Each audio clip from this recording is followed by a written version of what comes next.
Monsanto a été condamné, vendredi 10 août, à verser 289 millions de dollars, 253 millions d'euros.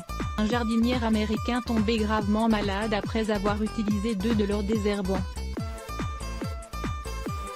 Dwayne Johnson est atteint d'un cancer incurable et un jury populaire de San Francisco a déclaré le géant des pesticides et herbicides responsable de sa maladie.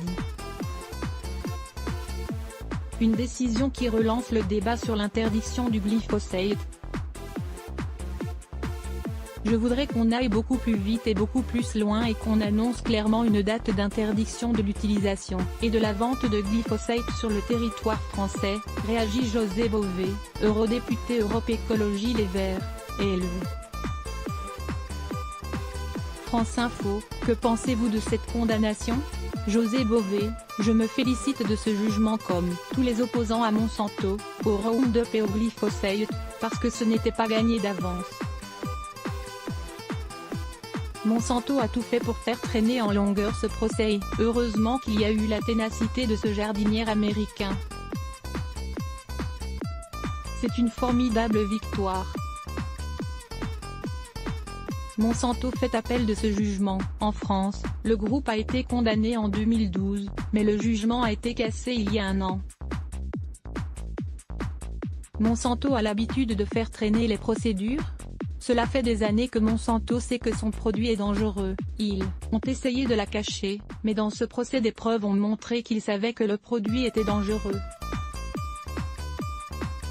On a des industriels voyous qui savent que leurs produits sont dangereux pour la santé et la biodiversité, qui continuent à en faire le commerce et qui refusent d'assumer leurs responsabilités. Là, ils sont enfin pris la main dans le sac. Ce jugement va faire date, même si Monsanto a fait appel. Monsanto a refusé de venir devant une commission parlementaire en disant qu'il n'en avait rien à faire du Parlement européen. Il y a 5000 procès potentiels aux États-Unis contre Monsanto. Qu'attendez-vous maintenant ?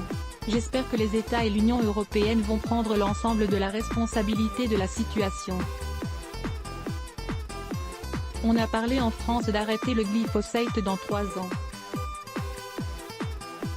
Après ce résultat, ce n'est pas dans 3 ans, mais dans 1 an qu'il faut arrêter le glyphosate et qu'il n'y ait surtout aucune possibilité de dérogation. On voit bien les lobbies en train de dire que pour tel type de production ils ne peuvent pas se passer de glyphosate. C'est un mensonge éhonté. J'en appelle à la grande distribution en lui disant d'étiqueter les produits sans glyphosate. Il faut qu'il y ait une pression des citoyens, des paysans, responsables pour qu'on arrête de vendre ces produits de mort. Vous demandez au gouvernement d'aller plus loin. Mais la France est plutôt en pointe dans ce combat. Que souhaitez-vous vraiment ? Quand il y a eu le débat européen sur le glyphosate, la majorité des États étaient pour qu'il y ait un renouvellement. Certains voulaient 15 ans, d'autres 10 ans. Au final au niveau européen c'est 5 ans. Malheureusement, on ne sait pas ce qu'il va se passer dans 4 ans, puisque le Roundup pourra à nouveau être réutilisé au niveau européen. Donc, les produits italiens, espagnols ou autres pourront utiliser du glyphosate, même quand la France l'aura interdit dans 3 ans. Je voudrais qu'on aille beaucoup plus vite et beaucoup plus loin et qu'on annonce clairement avec une date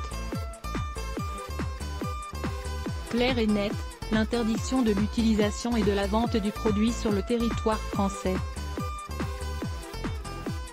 On arrête de nous dire que, si on arrête le glyphosate, il va y avoir une distorsion de concurrence avec des pays qui eux ne l'interdisent pas. La question de la santé est une question trop importante pour la laisser aux mains de marchands qui veulent continuer à faire du business.